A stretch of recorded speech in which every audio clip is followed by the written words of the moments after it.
menjelaskan tentang memahami pengembangan kurikulum 2013 dan kurikulum merdeka. Materi pertama yaitu tentang dasar pertimbangan kurikulum 2013 dan kurikulum merdeka atau KUMER. Pertama yaitu dasar pertimbangan kurikulum 2013. Kurikulum 2013 dikembangkan dengan tujuan untuk meningkatkan kualitas pendidikan di Indonesia dengan menyesuaikan perkembangan zaman. Adapun beberapa aspek yang mempertimbangkan kurikulum 2013 yaitu yang pertama aspek filosofis. Pendidikan berakar pada nilai-nilai luhur, nilai akademik, dan nilai kebutuhan peserta didik dan masyarakat. Lalu yang kedua yaitu aspek yuridis. Kurikulum didasarkan pada Pancasila dan Undang-Undang Dasar 1945. Kurikulum juga didasarkan pada peraturan perundang-undangan di bidang pendidikan. Lalu yang ketiga yaitu aspek konseptual, yaitu yang mencakup tentang relevansi pendidikan, kurikulum berbasis kompetensi dan karakter, pembelajaran konseptual, dan pembelajaran aktif. Lalu yang keempat yaitu tentang aspek teoritis. Kurikulum 2013 dikembangkan dengan teori pendidikan berdasarkan standar dan teori kurikulum berbasis kompetensi. Lalu yang kelima yaitu tentang aspek empiris. Aspek empiris ini menjadi landasan salah satu dasar pertimbangan kurikulum 2013. Yang kedua yaitu dasar pertimbangan kurikulum merdeka.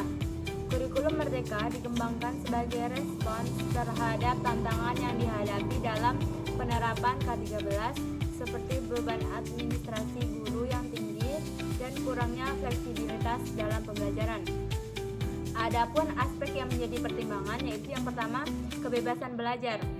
Kurikulum merdeka memberikan ruang bagi peserta didik untuk mengeksplorasi minat dan bakatnya sehingga dapat belajar dengan cara yang lebih fleksibel atau menyenangkan dan bermakna.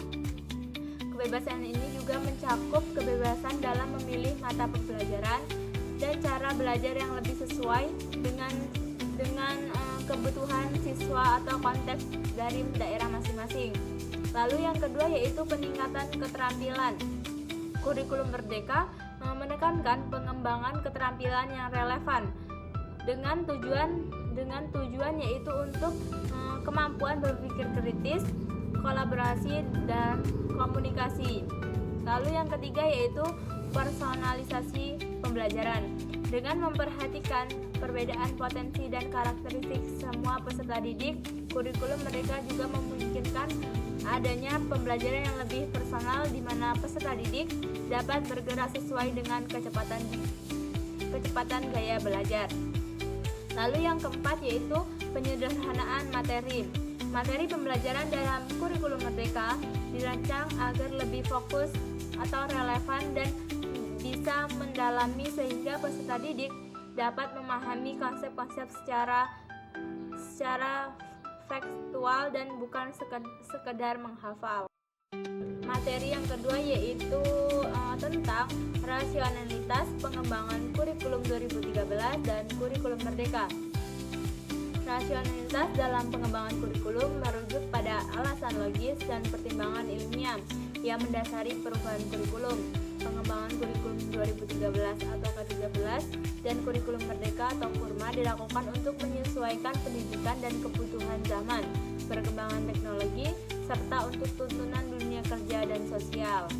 Yang pertama yaitu rasionalitas pengembangan kurikulum 2013 atau K13.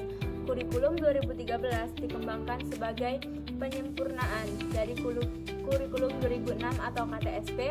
Rasionalitas pengembangan ini didasarkan pada beberapa aspek, yaitu yang pertama perubahan paradigma pendidikan, yaitu pergeseran dari pendidikan berbasis konten menuju pendidikan berbasis kompetensi.